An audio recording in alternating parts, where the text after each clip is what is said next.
नमस्कार. चला बोलूया, जग जिंकूया हे ब्रीद मनात ठेवून आपल्याला धाडसानं बोलायला शिकवणारे पानसकर सर, त्यांना साथ देणाऱ्या माधुरी पानसकर मॅडम, कारण घरच्यांची साथ धाडसानं बोलायला फार लागते. बाहेर जर धाडसानं बोलायचं असेल तर घरच्यांची साथ लागते. त्यामुळं माधुरी पानसकर मॅडम, गुरव सर आज या ठिकाणी ज्यांनी आपल्याला उत्कृष्ट मार्गदर्शन केलं ते गुरव सर, या ग्लोबल व्यासपीठाला कायम सहकार्य असणारे सागावकर भाऊ. खरं तर हा आजचा सोहळा हा सरांनी तिथं लिहिलंय खरं निरोप समारंभ आहे, पण हा निरोप समारंभ नाही, हा शुभेच्छा समारंभ आहे. कारण सर 5 वेळाच भेटलोय, तुम्ही लगेच म्हणताय ब्रेकअप नाही, तर हा शुभेच्छा समारंभ आहे. खऱ्या अर्थानं तुम्हाला शुभेच्छा देण्यासाठी सगळे आपण एकत्र आलोय, त्यामुळे हा शुभेच्छा सोहळा आहे. आणि कराडाच्या प्रीतिसंगमावर बसलेला हा एक प्रीतिसंगम असणारे गेट टुगेदर आहे. कारण यात पंचगंगा आलेली आहे कोल्हापूरहून सरांच्या रूपानं. सरांचं मूळ गाव हे बौले आहे पाटणमधून, त्यामुळं खळखळ वाहणारी कोयना आलेली आहे. पलूस आणि कराड सातारा जिल्ह्यातली कृष्णा नदी आहे, त्यामुळं हा खऱ्या अर्थानं प्रीतिसंगम आज या ठिकाणी झालेला आहे. आणि तो प्रीतिसंगम फक्त 3 नद्यांचा नाही तर वेगवेगळ्या क्षेत्रातली लोक इथं आलेली आहेत. इंजिनियर आहेत, क्रीडा क्षेत्रावर प्रेम करणारे आहेत, साळुंके सर आहेत रेटरी बुद्रुकचे, ही सगळी लोक आहेत. इंजिनियर आहेत, 2 इंजिनियर आहेत, ही सगळी लोक आहेत. राजकीय क्षेत्रात काम करणारी लोक आहेत, तर अशी सगळी लोक सहकार क्षेत्रात DCC बँकेत काम करणारे मॅडम आहेत. म्हणजे हा सगळा एक वेगळा आणखी प्रीतिसंगम सोहळा आहे. वेगवेगळ्या क्षेत्रातली माणसं, शिक्षण क्षेत्रातली माणसं आहेत, तर ती सुद्धा खऱ्या अर्थाने इथे एकत्र आली. त्यामुळे हा एक वेगळा सोहळा आज या ठिकाणी सरांनी आयोजित केलेला आहे. आणि सगळ्यांनी सांगितलं की आज गुरुपौर्णिमेचा दिवस आहे. आणि गुरुपौर्णिमेच्या दिवशी खरं तर बघा आपल्याकडं एक आहे, शेती आपली असते, बरोबर की नाही. शेतीमध्ये पाणी कुठं बोर मारायची आहे किंवा विहीर काढायची आहे हे आपण बऱ्याच वेळा करतो. आणि बोलवतो कोणाला? एक पायाळू माणूस येतो, पायाळू माणसाला बोलवतो. आणि पायाळू माणसाला सगळ्या शेतीतून आपण फिरवतो आणि मग त्याला विचारतो, अरे आता शेती आपली, शेतसारा आपण भरतोय, सगळं आपलं, आणि पाणी कुणी दाखवायचं? दुसऱ्यांना दाखवायचं. तसं सगळं तुमच्यात दडलेलं आहे, पण ते काढायचं काम हे कुणीतरी करावं लागतं. ते बाहेर काढायचं काम कुणीतरी करावं लागतं. जे तुमच्यात दडलेलं आहे ते काढायचं काम मला वाटतंय पानसकर सरांनी फक्त 5 वेळा तुम्ही भेटल्यावर बाहेर काढलेलं आहे. त्यामुळे मला वाटतं एकदा या ग्लोबल व्यासपीठासाठी, पानसकर मॅडमसाठी आणि मला वाटतं सरांसाठी आपण टाळ्या वाजवून एकदा माझ्या गुरुपौर्णिमेला त्यांचा आपण आभार मानलं पाहिजे की त्यांनी हे व्यासपीठ आपल्याला उपलब्ध करून दिले. आणि गुरु कसा असावा याचं एक उत्कृष्ट उदाहरण संत एकनाथ महाराजांचं आहे. संत एकनाथ महाराजांकडे एक बाई गेल्या त्यांच्या मुलाला घेऊन आणि म्हणाला की माझा मुलगा फार गोड खातोय. सारखं म्हटले गोड खातो, तुम्ही जरा सांगा म्हटले, तुमच्या शब्दाला वजन आहे, तुम्ही जरा सांगा. एकनाथ महाराज म्हटले आत्ता नाही, म्हटले एक 10 दिवसानं तुम्ही परत या. तुम्ही 10 दिवसानं परत आल्यावर म्हटले मी त्याला सांगेन की गोड खायचं नाही किंवा त्याला काय त्रास होतो. त्या म्हटले ठीक आहे. 10 दिवसानं त्या बाई परत आल्या. 10 दिवसानं त्या बाई परत आल्यानंतर त्यांनी काय सांगितलं त्या मुलाला की अरे राजा गोड खात जाऊ नकोस. का नाही? म्हटले आजार होता वेगवेगळे, त्रास होतो परत आपल्याला. त्या बाईला कळना की हे एवढंच जर सांगायचं होतं तर मला 10 दिवसानं कशाला परत बोलवलं. हे त्या दिवशी सांगू शकले असत्या. परत हेलपाटा, परत त्या मुलाला मी घेऊन आले कशासाठी? तिने थोडं रागाने विचारलं संत एकनाथ महाराजांना की असं का? तर संत एकनाथ महाराज म्हटले ते 10 दिवस याच्यासाठी होते की मी पण फार गोड खात होतो आणि मागचे 10 दिवस मी अजिबात गोड खाल्लं नाही. त्यामुळे मला पुढे सांगण्याचा अधिकार ज्यावेळी त्याच वेळी आहे की ज्यावेळी ते मी अंगीकारलेलं आहे. आणि सरांनी हे सगळं अंगीकारलंय, सरांच्या हे सगळं आचरणात आहे. तुम्हाला जे जे काही शिकवलंय त्याचं जर प्रोफाईल तुम्ही बघितलं तर तुमच्या लक्षात येईल की ते सगळं त्यांना वाटलं की कुठेतरी आता मला म्हणजे कार्यक्रम केले, बऱ्याच ठिकाणी अँकरिंग केलं, सूत्रसंचालन केलं आणि मग लोकांकडून यायला लागलं की तुम्ही फार सुंदर करता, आता आम्हालाही थोडं तुम्ही मार्गदर्शन करा. आणि ज्यावेळी त्यांना वाटलं की आता हे दिलं पाहिजे, हे कुठंतरी आपण थोडंसं वाटलं पाहिजे, हे ज्यावेळी त्यांच्या डोक्यात आलं. आपल्याकडे छान कविता आहे, ज्यांची बाग फुलून आली त्यांनी 2 फुलं द्यावीत आणि ज्यांचे सूर जुळून आलेत त्यांनी 2 गाणी द्यावीत. तसंच त्यांनाही वाटलं की आता आपली बाग फुलून आली आहे आणि ही बाग फुलून आली यातली 2 फुलं आपण इतरांना वाटली पाहिजेत. आणि त्या भावनेतनं मला वाटतंय एक ग्लोबल व्यासपीठ त्यांनी सुरू केलं. आणि आज त्या ग्लोबल व्यासपीठातून आज यांनी सरांनी सांगितलं की क्रांतीज्योती सावित्रीबाई फुले आणि क्रांती सूर्य ज्योतिबा फुले. क्रांती हा शब्द त्यातला महत्वाचा आहे. क्रांती म्हणजे काय? की जी अनेकांच्या जीवनात परिवर्तन करते. त्याला आपण क्रांती म्हणतो. ही खरी क्रांती आहे. आज सुरुवात त्या क्रांतीची मला वाटतं या ग्लोबल व्यासपीठाचे 450-500 विद्यार्थी आता झालेत. पण त्या सरांनी आटपटच्या सरांनी सांगितलं की ते ग्लोबली गेलं पाहिजे. आता ग्लोबली गेलं पाहिजे. तर मला वाटतं त्या क्रांतीची ही सुरुवात आहे. आणि त्या क्रांतीतले सुरुवातीचे जे कोण वारकरी असतील ते सगळे वारकरी तुम्ही आहात. तुमच्यावरही तेवढी जबाबदारी आहे की ते पुढं तुम्ही सगळीकडे नेलं पाहिजे. आता संवाद इथं प्रत्येकानं, आणि एक वैशिष्ट्य आहे संवादाचं बघा. आज विषय काय, प्रत्येकानं आपापल्या पद्धतीनं भाषण करायचं होतं. पण प्रत्येक जण ज्या फील्डमधून आलाय त्याचा टच तुम्हाला दिसला.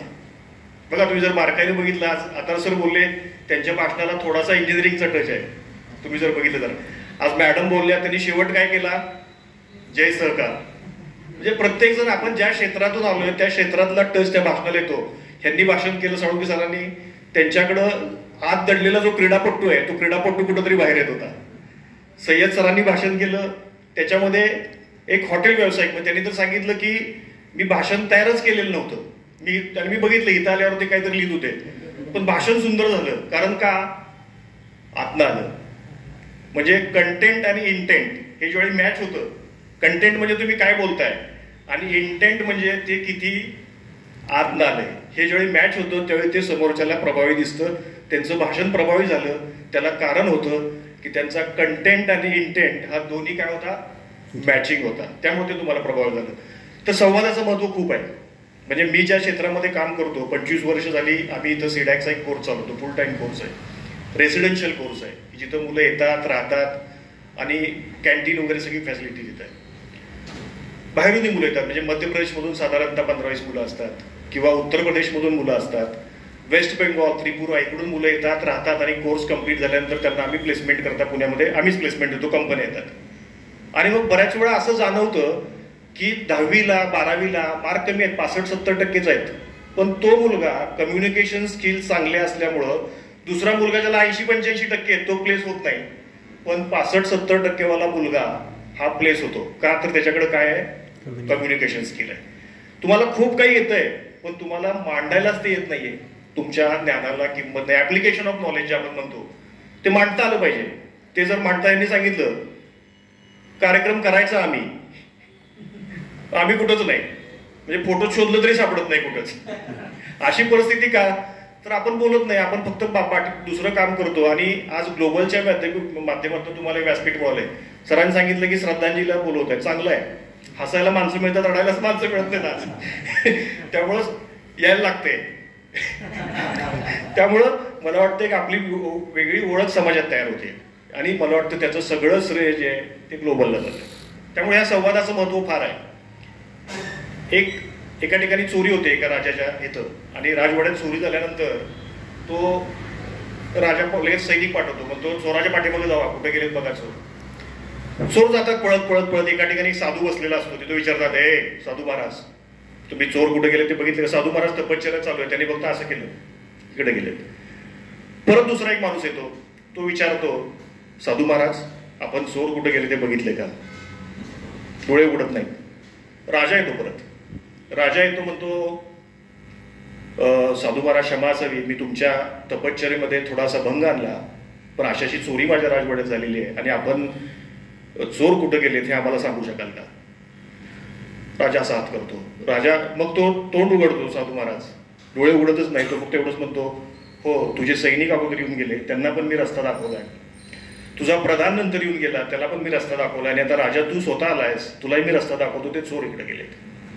तो म्हणतो ते चोर सापडतील नाही सापडतील हा भाग वेगळा, तुम्ही डोळे उघडले नाहीत आणि आम्ही तर काय कोणी सांगितलं नाही की मी राजा आहे, मी प्रधान आहे आणि मी सैनिक आहे. तुम्ही कसं ओळखलं? तर म्हटले तुमच्या बोलण्यावरून मी ओळखलं. सैनिक मला काय म्हटले, हे कुठं गेलायस? दुसरा आलेला त्यांना थोडंसं आणखी पोलाईट, आणि तुम्ही आल्यावर की तुम्ही तुमच्या तपश्चर्येत भंग करतोय आणि तुम्ही मला मार्गदर्शन किंवा सांगाल का कुठे? ही जी भाषा आहे म्हणजे तुमच्या संवादावरून डोळे न उघडता त्यानं ओळखलं की तुम्ही सैनिक आहात, तुम्ही प्रधान आहात आणि तुम्ही राजा आहात. म्हणजे तुमचा संवाद कौशल्य ही तुमची समाजात ओळख निर्माण करत असते. सुंदर असं एक उदाहरण त्यांचं आहे. त्यामुळे या संवादाला महत्व आहे. आणि तुम्ही सगळ्यांनी, तुमचं सगळ्यांचं अभिनंदन याच्यासाठी आहे की हा विचार मनात आल्यानंतर माझं वय किती आहे, मी कुठल्या क्षेत्रात आहे, मग मी हॉटेलच्या क्षेत्रात आहे, मी राजकीय क्षेत्रात आहे, कशालाही पाहिजे आपल्याला, जमणार आहे का, हे न करता तुम्ही आज पहिलं पाऊल टाकलं. पहिलं पाऊल महत्वाचं आहे. तुम्ही जर बघितलं तर बारामतीच्या एक आजी आहेत 68 वर्षाच्या, त्यांनी मॅरेथॉन स्पर्धा जी असते ज्येष्ठ नागरिकांसाठी ती जिंकली 2 वेळा. म्हणजे नवऱ्याच्या ऑपरेशनसाठी पैसे नाहीत, माहिती असेल सगळ्यांना, त्याच्यावर पिक्चरही निघाला आहे, लता भगवानकर. त्या आजीनं ज्यावेळी विचारलं की ही स्पर्धा तुम्ही जिंकली हे सगळं ठीक आहे, पण ही स्पर्धा जिंकण्यासाठी सगळ्यात महत्वाचा क्षण कुठला आहे, तर त्या म्हटल्या हा विचार माझ्या डोक्यात आला आणि तो विचार दाबू न देता मी जे पहिलं पाऊल टाकलं ते पहिलं पाऊल महत्वाचं आहे. मला वाटतं तुम्ही सुद्धा तो विचार दाबून न देता पहिलं पाऊल आज टाकलंय आणि त्या पहिल्या पाऊलाच्या दृष्टीनं पुढे जाण्याच्या दृष्टीनं ग्लोबल जाण्याच्या दृष्टीनं आज तुम्ही तयारी सुरू केली. त्यामुळे संवादाचं महत्व फार आहे. संवादाला सुविचार आले की तो सुसंवाद होतो आणि त्याला विकार लागले की तो काय होतो, विसंवाद होतो. त्याला अहंभाव आला, गर्व आला की मग आपलं बोलणं हे पलीकडच्यापर्यंत पोहोचत नाही, कारण त्याच्यामध्ये मग तो विसंवाद होतो. आणि ज्यावेळी तुम्ही निस्वार्थी असता, ज्यावेळी तुमच्याकडं सुविचार असतात, त्यावेळी तो सुसंवाद होतो. आज प्रत्येक क्षेत्रात, म्हणजे राजकीय क्षेत्रात, सामाजिक क्षेत्रात, व्यावसायिक कुठेही तुम्ही काम करत असाल तर तुम्हाला बोलता येणं, प्रभावशाली बोलता येणं फार महत्वाचं आहे. आणि आता काय केलं पाहिजे प्रभावशाली बोलायला? आपण जर आपल्याकडं अध्यात्म जर बघितलं तर त्यांनी पहिलं सांगितलंय श्रवण भक्ती.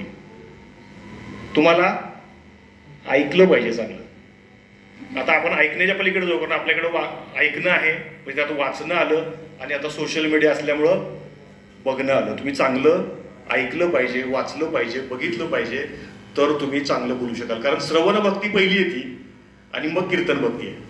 आपण जर अध्यात्म जर बघितलं, नवविधा भक्ती जी आपल्याकडे सांगितली आहे, पादसेवन, आणखी काही त्याच्यामध्ये आज आहे, पहिली श्रवण भक्ती आहे. मात्र की पहिलं श्रवण करा, ऐका व्यवस्थित. तुम्ही ज्यावेळी दुसऱ्याला व्यवस्थित ऐकाल त्यावेळी तुम्हाला व्यवस्थित बोलता येईल. त्यामुळे मला वाटते तो एक गुण आपण सगळ्यांनी घेतला पाहिजे. आता जसं सरांनी सांगितलं की स्क्रिप्ट ह्या टेक्निकल जी माहिती आहे की 10% स्क्रिप्ट शब्द याला महत्व असतात, 40% तुमच्या आवाजातला जो चढ उतार आहे त्याला अप्रॉक्सिमेट 40% आणि 50-55% हे तुमची बॉडी लँग्वेज आहे. आता हे कुठून शिकायचं?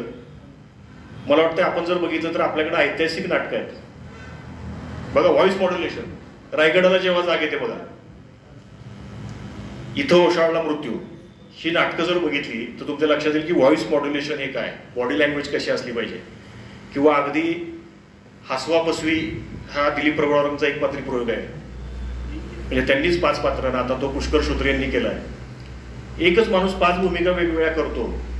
आणि जसं सरांनी सांगितलं की माईक कसा असतो, त्याच्यामध्ये एक गोष्ट आहे ती की तो माणूस पहिला स्टेजवर आला ना की काही विशिष्ट अक्षर तो स्टेजवर बोलून बघतो जवळ जाऊन, म्हणजे तो फुटतोय का आवाज, द असं करून बघणार होतो की तो आवाज व्यवस्थित येतोय का, माईक व्यवस्थित आहे का. आणि माईक व्यवस्थित आहे का नाही हे टेस्ट करायचं असेल तर काही मराठीतली जी अक्षर आहेत ती जर माईकवर म्हटली आणि ती जर ऐकू आली व्यवस्थित तर मात्र तो माईक चांगला आहे. हे सगळं तुम्हाला शिकायला मिळेल. किंवा आता पहिलं लक्ष्मण देशपांडेंनी केलेलं वराड निघालं लंडनला, आता ते संदीप पाठक करतात. ते बघा, संदीप पाठकांची मुलाखत जर तुम्ही ऐकली आणि ते जर कमर्शियल, आता ते व्यावसायिक आहे प्रयोग तो, पण बघायची संधी मिळाली, ह्यांचं आहे लक्ष्मण देशपांडेंचं युट्यूबवरती आहे. आणि बॉडी लँग्वेजला किती महत्व आहे त्यांनी सांगितलं बघा. तर ती एकच, म्हणजे जो 25च्या वर पात्र त्यांनी एकट्यानं साकारली, प्रत्येक वेळी तो आवाज मेंटेन ठेवायचा. म्हणजे ते पात्र परत आलं, बबण्या आला की बबण्याचा आवाज आला पाहिजे, मग ते मेंटेन ठेवायचं हे अवघड काम आहे. आणि दुसरं तुमची बॉडी लँग्वेज त्यात इम्पॉर्टंट आहे. मग त्यांनी सांगितलं त्यांच्या मुलाखतीत की ती जे शाल वापरतात ती शाल 2 आहे. म्हणजे एका बाजूला ती साडी होते महिला पात्र असताना आणि दुसरी ती जी शाल आहे ती शाल होते माणूस असताना. आता म्हटले मी जर पुढे बोलताना ज्यावेळी मला शाल करायची किंवा साडी करायची ह्याच्याकरता जर मी खाली बघायला लागलो की साडीचा पदर आहे का शाल आहे हे जर बघायला लागलो तर काय होईल, ऑडियन्स पण माझ्या शालकडे बघेल. मग त्यांनी काय केलं, ते हातानं त्याचं टेक्स्चर काय हे बघायचं असं बोलतानाच, म्हणजे ही साडी आहे आणि हे शाल आहे, मग ते ठरवायचं टाकायचं. का तर मी जर खाली बघितलं तर बॉडी लँग्वेजचं महत्व काय, तर सगळा ऑडियन्स जो आहे तो काय करणार आहे, खाली बघणार आहे. त्याचं लक्ष माझ्याकडे न राहता शालीकडे लक्ष जाणार आहे आणि ते जाऊ नये म्हणून म्हटले मग काय केलं, मी त्या टेक्स्चरचा अभ्यास केला. ह्या बाजूला जरा खरबरीत लागतं आणि या बाजूला मऊ आहे, ज्या बाजूला शाल आहे, ज्या बाजूला साडी आहे त्याला डिझाईन आहे. आणि मग त्यांनी काय केलं, त्याचा तो सराव केला आणि कितीतरी वेळा म्हणले, जवळजवळ 400 ते 500 वेळा ती प्रॅक्टिस केली की ते टाकायचं कसं याच्यावरती. त्यामुळे ही सगळी जी गोष्टी आहेत, किंवा कमल हासनचा पिक्चर आहे, एकही शब्द नाही. पुष्पक पिक्चर आहे, नॉन व्हर्बल कम्युनिकेशन, एकही शब्द नाहीये, पण सगळा पिक्चर समजतो. युट्यूबवरती तो पिक्चर उपलब्ध आहे आणि शेवटपर्यंत तो पिक्चर तुम्हाला खेळवून ठेवतो. म्हणजे असं नाही की त्याच्यामध्ये शब्द नाहीत म्हणून आपल्याला कुठेतरी बोर होतंय. शेवटपर्यंत, अगदी पहिल्यापासून शेवटपर्यंत बघा, युट्यूबवरती आहे. पुष्पक नावाचा पिक्चर आहे कमल हासनचा. एकही शब्द त्यात नाही, एकही शब्द नाही. सगळे काही जे आहे ते body language through, non verbal communication, सगळं पूर्ण. पण सगळा पिक्चर आपल्याला कळतो. ही बॉडी लँग्वेजची का ताकद आहे, त्याला 55% वेटेची काय, तो पिक्चर बघितल्यावर आपल्याला कळेल. त्यामुळं आपल्याला काय केलं पाहिजे की श्रवण भक्ती वाढवली पाहिजे. जे काही आहे, म्हणजे सरांनी आज तुम्हाला काही टिप्स दिल्या असतील. समाजात ज्यावेळी तुम्ही जाल आणि कार्यक्रम बघाल, म्हणजे जर क्रिकेटची मॅच बघा तुम्ही बघत असाल तर आपण वेगळ्या पद्धतीने बघतो, पण बॉलर आहे तो वेगळ्या पद्धतीने बघतो. तो बघतो हे इनसिंगवर आहे, हा गुगली आहे. तसं आता तुमच्याही डोक्यात ते राहिलं पाहिजे की मला इथं हा शब्द मिळाला, मी ह्या कार्यक्रमात वापरू शकेन. हे आता चालू झालं असेल, कदाचित ती थॉट प्रोसेस सुरू झाली बघा तुम्ही, की हे काही मला चांगलं मिळालं तर नाही, मला इथं वापरता येईल बरं का, ते हा शब्द, हे ही चांगली कविता आहे बरं का, मी लिहून घेतो, ही वापरता येईल. म्हणजे हे प्रत्येक ठिकाणी तुमच्या डोक्यात आता ती कंपार्टमेंट्स तयार झालीत आणि जिथं जिथं तुम्हाला काही चांगलं मिळेल ते कंपार्टमेंटमध्ये टाकायचं. आता ऑटोमॅटिक ती प्रोसेस सुरू होईल आणि मग तुम्हाला लक्षात येईल की अरे ह्या कार्यक्रमात हे वाक्य वापरलं पाहिजे बरं का, छान आहे, ह्या कार्यक्रमात ह्या 2 ओळी वापरल्या पाहिजेत.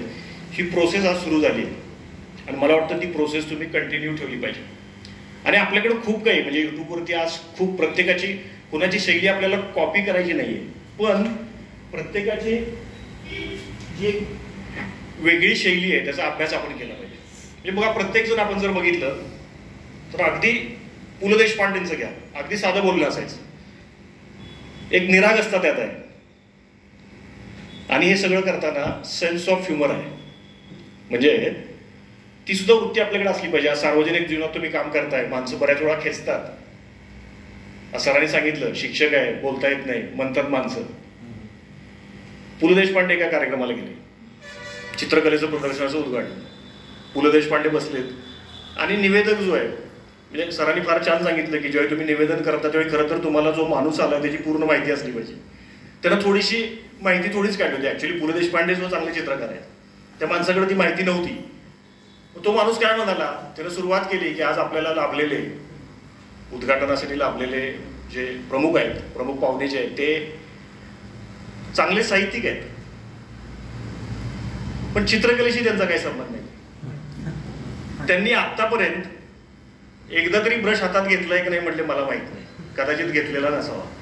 आता एवढा मोठा माणूस आलाय, स्टेजवर बसलाय, आपल्यासारखा एखादा असता तर म्हणला असता निघून गेला असता, एवढा मोठा अपमान झाल्यावर. पण सेन्स ऑफ ह्युमर काय असतो, म्हणजे बऱ्याच वेळा असं कार्यक्रमात होतं त्यावेळी ते पचवायची सुद्धा ताकद तुमच्याकडे असली पाहिजे. पण पु ल देशपांडेंनी काय केलं असेल, जागेवरच ते म्हणाले, अहो म्हटले असं कशाला म्हणताय, म्हटले रोज सकाळी ब्रश असल्याशिवाय सुरुवातच होत नाही म्हटले आपल्या दिवसाची, ब्रश रोजच आहे म्हटले.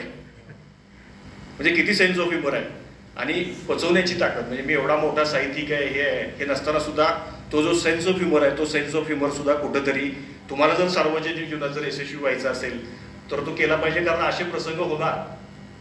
आता जे राजकीय जीवनात आहेत त्यांना तर फार माहिती आहे की असं होतं, लोक मुद्दाम आपली हेटाळणी करतात, त्यावेळी थोडंसं ते पॉझिटिव्हली घेणं. किंवा त्यांचा गुळाचा गणपती नावाचा एक सुंदर चित्रपट आहे, सगळं त्यांचं होतं, दिग्दर्शन त्यांचं, गायन त्यांचं, गीतकार तेच, दिग्दर्शक तेच, भूमिका सुद्धा मला वाटतं त्यांनी केली.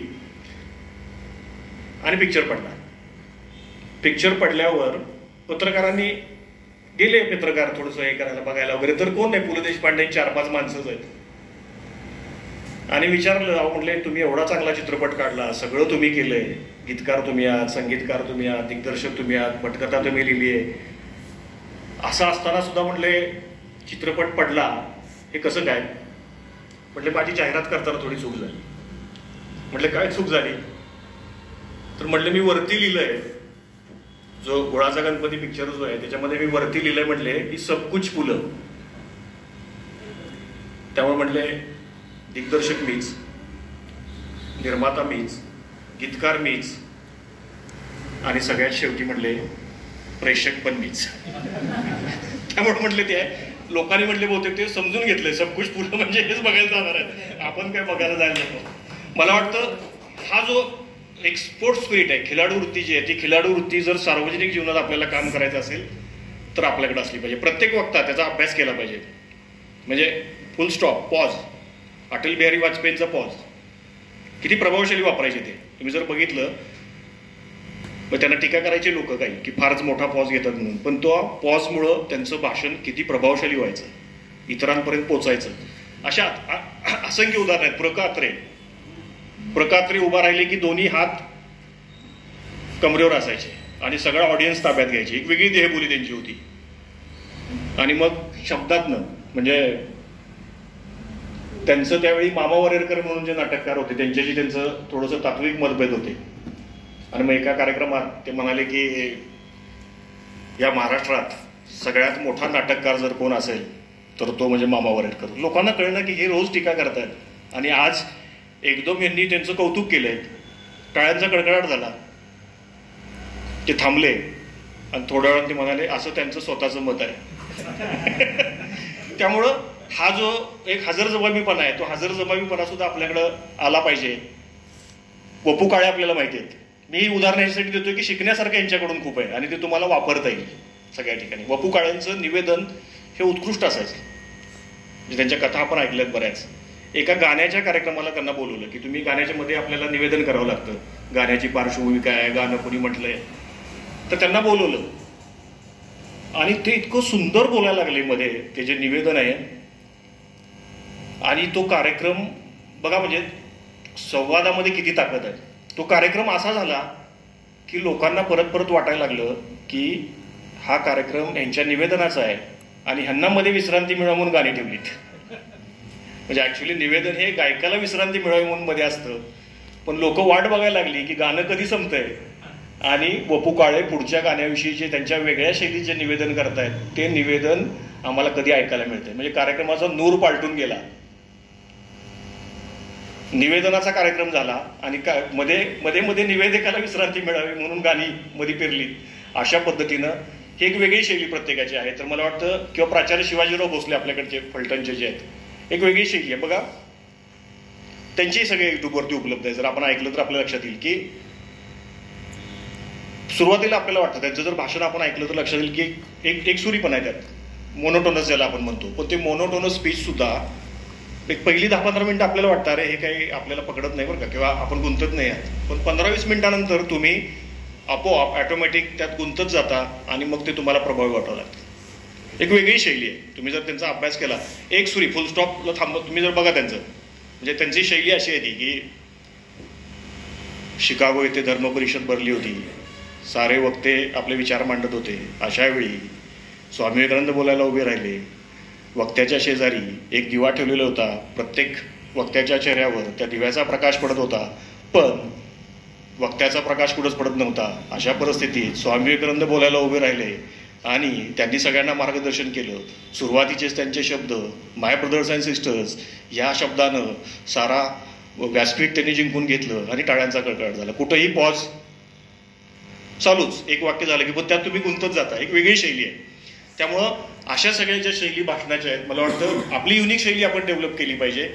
पण व्हॉइस मॉड्युलेशन किंवा बॉडी लँग्वेज याचा प्रभावी वापर या लोकांनी कसा केला आहे. नटसम्राट सारखं नाटक आहे, त्यातलं सोगत जे आहे सगळ्यात मोठं, to be or not to be the question, जगावं की बरावा एकच प्रश्न आहे. या दुनीच्या उकिरड्यावर जगावं बेशरम लाचार आनंदानं की फेकून द्यावं देहाचं लक्तर त्यात गुंडाळलेला जाणीवेंची यातनेसह आणि करावा शेवट तुझा माझा आणि याचा एकाच प्रारंभ. हे जे पूर्ण स्वगत आहे त्याची बॉडी लँग्वेज बघा. डॉक्टर श्रीराम लागूंचं युट्यूबवरती उपलब्ध आहे. फार सुंदर. म्हणजे बॉडी लँग्वेज व्हॉइस मॉड्युलेशन कसं असावं याचं सुंदर उदाहरण म्हणजे ते नटसम्राट नाटक आहे. त्यामुळे मला वाटतं की ह्या सगळ्या ज्या गोष्टी आहेत ह्या सगळ्या गोष्टींचा अभ्यास जर आपण केला तर नक्की आपलं जे संवाद कौशल्य आहे ते नक्की चांगलं होईल.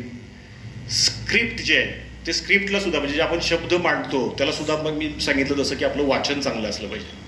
आणि ते वाचन फक्त आपलंच वाचन नाही, जिथं जिथं आपण जाऊ खेडेगावात गेलो तर तिथली बोलण्याची शैली हे सगळं आपल्याला टिपता आलं पाहिजे. आणि हे टिपून ते कधी कुठं वापरायचं हा सेन्स ज्यावेळी आपल्याकडे डेव्हलप होईल त्यावेळी नक्की आपलं संवाद कौशल्य हे सुंदर होणार आहे. आणि मगाशी जसं मी सांगितलं की सार्वजनिक जीवनात काम करताना बऱ्याच वेळा आपल्याला टीका होते आणि वेगवेगळ्या गोष्टी होतात, किंवा बऱ्याच वेळा आपल्याकडे एखादं व्यंग असतं किंवा आपल्याकडे एखादा विकनेस असतो.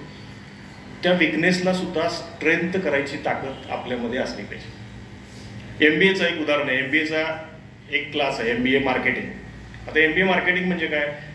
बाहेर जायचं, वस्तू हे करायच्या, थोडंसं मार्केटिंगमध्ये एखादी आयडिया असेल, काय असेल. MBAच्या शेवटच्या वर्षाला एक प्रोजेक्ट किंवा एक असाइनमेंट दिली शिक्षकांनी की ही रामायणाची म्हणले पुस्तकं आहेत, प्रत्येकाला टार्गेट आहे 100 पुस्तकं विकायची. ते सगळे गेले. प्रत्येकाला विचारलं तुम्ही किती विकणार? मी 50 विकतो, 80 विकतो, 100 विकतो. एक थोडासा अडखळणारा बोबडा बोलणारा मुलगा म्हटला नाही मी 100 विकणार मुलगा. सर म्हटले ठीक आहे, आता बोलतोय तर कशाला त्याला विचारू कसे विकणार आहेस, काय करणार आहेस. दिले. परत 10 दिवसांनी त्यांनी परत बोलवलं सगळ्यांना. कुणी किती विकले? हा तुम्ही 50 विकले. तुम्ही आणि जो बोबडा बोलणारा होता त्याला विचारलं किती विकले? 100 संपले. आणि सरांना कळलं की हे 100 संपले, हे चांगलं बोलणार आहे 50 खपलेत, ह्याचे 60 खपलेत, आणि हा बोबडा बोलतोय ह्याचे 100 गेलेत. ते म्हणले तू काय केलंस? काय नाही म्हटलं, प्रत्येक घरी जायचो, बेल वाजवायचो आणि म्हणायचो म्हटलं मी रामायण विकायला आलोय, विकत घेता का वाचून दाखवू? आता म्हणलं वाचून दाखवायचं म्हणजे पुढचं वर्ष ना, त्यापेक्षा आपण विकत घेतलेलं बरं. त्यामुळे म्हटलं मी 100 पुस्तकं माझी 4 दिवसातच कंप्लीट म्हटलं. म्हणजे एखादी गोष्ट तुमच्याकडं कमी आहे पण ती कशी वापरायची मला वाटतं हे सुद्धा महत्वाचं. ज्यानं बल्बचा शोध लावला तो एडिसन शास्त्रज्ञ. एडिसनला ऐकायला येत नव्हतं. शाळेत गेला तर हाकलून दिलं. शाळेत सांगितलं की हा मतिमंद आहे. त्याच्या घरी पत्र आलं, त्याच्या आईने पत्र उलटं वाचून दाखवलं. म्हणजे पत्र असं आलं होतं की हा मुलगा मतिमंद आहे आणि ह्याला आम्ही शिकवू शकणार नाही. त्याच्या आईने उलटं वाचलं. आईने सांगितलं की शाळेने सांगितलंय तुझी बुद्धिमत्ता फार आहे आणि तुला शिकवण्या इतकं ज्ञान आमच्या शाळेतल्या शिक्षकांकडे नाहीये. उलटं सांगितलं. ज्याच्या नावावर आज 1000पेक्षा जास्त पेटंट आहेत, रेकॉर्ड आहे तो, कुणाच्याही नावावर 1000पेक्षा जास्त पेटंट, त्या माणसाला ऐकायला येत नव्हतं. ते मोठे झाल्यानंतर त्याला डॉक्टर वगैरे म्हणाले अहो आता तुम्ही एवढं सगळं हे केलंय तर म्हटले तुमचं ऑपरेशन वगैरे करून जरा ऐकायला येईल. म्हटले काय करायचं? म्हटले ऐकायला येईल. 2च गोष्टी ऐकायच्या. एक इतरांनी केलेली निंदा किंवा इतरांनी केलेली स्तुती. हे सगळं ऐकायला येत नव्हतं म्हणून म्हणलं मी 1000पेक्षा जास्त पेटंट मिळवू शकलो. त्यामुळे मी जर आता ऐकायला मला यायला लागलं तर पुढचं काम माझं थांबेल. त्यामुळे येत नाही ते बरं आहे म्हटले. म्हणजे मला ऐकायला येत नाही हे सुद्धा त्यांनी त्याचा ऍडव्हान्टेज घेतलं, प्लस पॉईंट केला. जो आपला विकनेस आहे त्याला स्ट्रेंथ केलं. तर मला वाटतंय ते सुद्धा आपण बघितलं पाहिजे. कारण प्रत्येकाला काही नॅचरली काही देणगी दिलेली नसते. बऱ्याच वेळा असं होतं आपल्याला बोलता येत नाही, पण ते सुद्धा आपला प्लस पॉईंट कसा होईल मला वाटतं त्याच्याकडे आपण लक्ष दिलं पाहिजे. आर्टिफिशियल इंटेलिजन्स, आता संवाद आहे. आर्टिफिशियल इंटेलिजन्स म्हणजे काय? तेच आहे. तुम्ही तुमचं संवादाचं काम हे मशीनला दिलं. काय मला वेळ नाही, फेसबुक तुम्हाला हॅपी बर्थडे कुणाचा कधी आहे ते आठवून सांगतंय, माझ्या लक्षात राहत नाही. तोच आर्टिफिशियल इंटेलिजन्स आहे. पण आपल्याकडं नॅचरल इंटेलिजन्स सुद्धा आहे. मशीनकडं फक्त म्हणजे 1+1=2 हा आपल्यात भरलेला आर्टिफिशियल इंटेलिजन्स आहे. शिक्षकांनी भरला आहे, गणिताच्या पुस्तकानं भरला आहे आपल्यामध्ये. पण 1+1 11 होऊ शकतं. आज यांना माहिती आहे जे राजकीय जीवनात काम करतायत, हे मशीनला कळत नाही.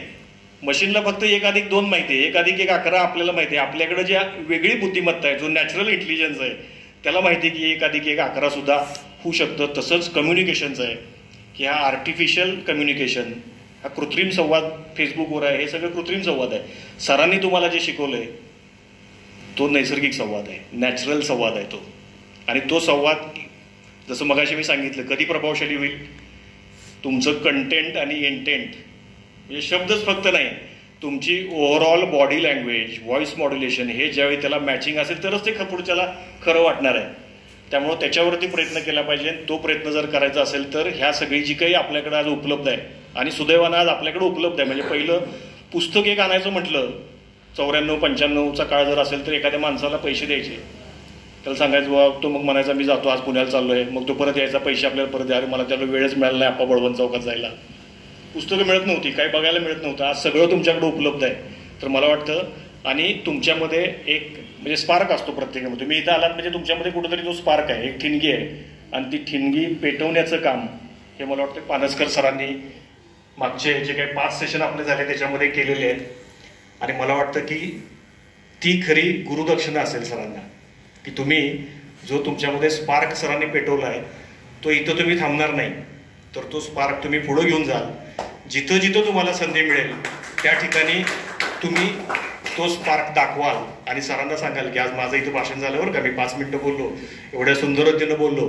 तर मला वाटतंय, आणि तोच शिक्षकाला दुसरं काय लागतं, आपले विद्यार्थी, आपल्याकडून शिकून गेलेले विद्यार्थी आपलं ज्ञान जगामध्ये चांगल्या रीतीनं वापरत आहेत, त्याच्यामध्ये त्यांची प्रगती होती आहे आणि कुठंतरी तुम्ही त्याविषयी कृतज्ञ आहात, ग्रॅटिट्यूड तुमच्याकडे आहे आणि ती तुम्ही दरवेळी त्यांना फोन करून व्यक्त करताय. मला वाटतंय ही सगळ्यात मोठी गुरुदक्षिणा ही त्यांच्यासाठी असेल. जसं मगाशी एक जणांनी सांगितलं की ते देणाऱ्याने देत जावे, घेणाऱ्याने घेत जावे आणि घेता घेता एक दिवस देणाऱ्याचे हात घ्यावे. देणाऱ्याचे हात घ्यावे म्हणजे देणाऱ्याचं जे दातृत्व आहे ते आपण घेतलं पाहिजे. तर मला वाटतं सरांनी जे दातृत्व दाखवलंय की ती बाग फुलून आली ना, आता मला 2 फुलं दिली पाहिजेत. तुमची बाग कधीतरी फुलून येईल, ज्यावेळी तुमची बाग फुलून येईल त्यावेळी त्यातली 2 फुलं ही इतरांना आपण दिली पाहिजेत आणि त्यासाठी सरांकडे कृतज्ञता तुम्ही व्यक्त केली पाहिजे. मला वाटते ही खरी गुरुदक्षिणा असेल. पुन्हा एकदा ग्लोबल व्यासपीठ यांनी आज ही संधी तुम्हा सगळ्यांना उपलब्ध करून दिली, आम्हाला उपलब्ध करून